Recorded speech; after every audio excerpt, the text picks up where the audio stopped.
installing a satellite computer connection. We spent basically, from dawn to dusk and even further on in the village setting up the computer. Not only have they not used a computer before, they've never seen a computer before in many of the cases, literally. We asked them. They had heard about what a computer is. Most of them hadn't really seen a computer. It's another thing to actually go to Africa and just to see it firsthand and to have to deal with the challenges. Not only is MSU learning about the physical aspects of the computer and, does it really work in these rugged conditions and things like that, but also it's a real learning experience for Tanzania. I mean, this gives them an opportunity to see the rest of the world.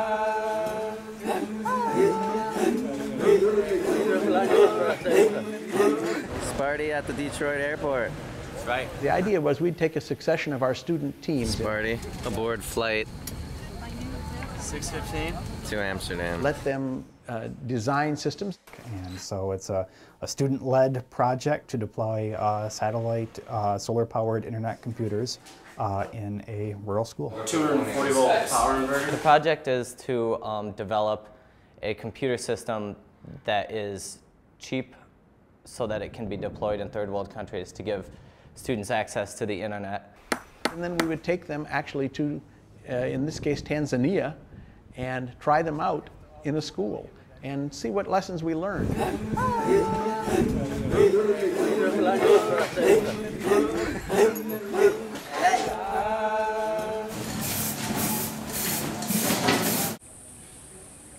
Here's our telecom professor. Trying to get some signal, make a phone call. We suggested he stand next to the satellite dish. It's a really fun project. We really wanted to be in this project from the beginning. As a university, we've got a bunch of bright young students that can get involved in projects like this. We went out to a primary school in a very rural region of Tanzania. The reason we chose Tanzania was because we were looking for a good place that would test out a computer, under rugged environmental conditions. I'm going to double-click the calculator. That brings up the calculator. It's hot, it's extremely dusty. About a year ago, we talked to a company called Lenovo, and they're the people who build the ThinkPad computers. They were interested in working with us on trying to develop a computer system that could be used in remote locations. For example, in an African village where there isn't a power grid, but they still want to provide connectivity to the internet and so forth. We designed a computer system with a solar power. Underneath there, we got the wires. So that it could be deployed off-grid, which the school that we put it on didn't have access to power. It didn't have access to water. Definitely out of the way, no power grid, no telecommunications infrastructure, off any sort of major road. Crawl under here and install the nuts and bolts so these things don't fall off. We gave them a rather abstract set of specifications and said, go for it. They designed something, they came along with us, they did most of the implementation work. And as it turned out, it was an excellent place to do it because people were so excited to have this computer in their classroom.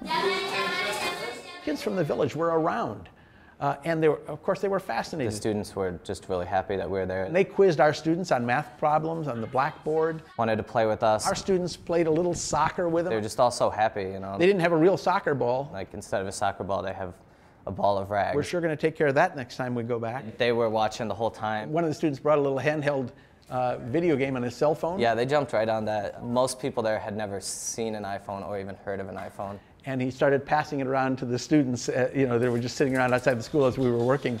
And I mean, they'd never had a chance to do that before. And it's fun. I mean, they were just delighted. They were all really willing to pick up the technology. They want to learn how to use it. The Tanzanian school kids also helped, they helped digging trenches to put the conduit in, to communicate with the satellite, and just whatever they could do. It's a pretty good environment for solar power. This one is totally off the edge of the frame. Got the solar panels up and running. So we got 6 solar panels. They generate about 80 watts each. Did you put washers? And put them in a frame on the roof of the school. We had students, and even I was climbing around on the roof of the school. Put the monitors and got everything situated the way we wanted it, and she ended up spending about like a 14-hour day straight, actually doing the final install, which was a pretty crazy hectic day. There was a lot of wiring to be done. Well, once we got it all together, it all worked on the first try. It was a pretty amazing experience. It's not just that it's the internet per se, but it's that it's information. Because this school, like most schools, hardly have any books at all. So any kind of information is just, I mean, people are thirsty for information. A delightful surprise to me. They called me up and Professor Olson and gave us the traditional garb that they wear, and then they gave me it's a sort of a club that's called a rungu, and it's something that elders are allowed to carry, others can't. And they made me an honorary elder of their group. When you get older in that country, you get more respect, not less respect.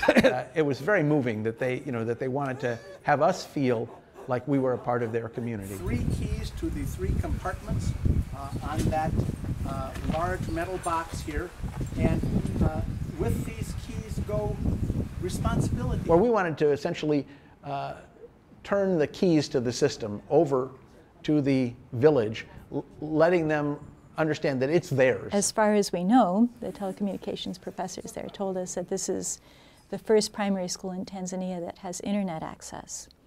And so it's an experiment, you know, to see what works, what doesn't work, what the teachers and the students get the most out of the internet and of the computer. So it may be a first. At least it's an early pioneering system in a Maasai village, in a village where they don't have electric power. This is actually an opportunity where you get out there and you're really doing something concrete. For our students, of course, this represents an opportunity to work on something with a real customer, with real users in a school in Tanzania, and learn to do something that is very exciting. The student teams are very highly motivated. You know, they say, I don't care how much we have to work on this, we're going to make it work. It was a really busy, crazy week, but it was really worth it. Go! Go!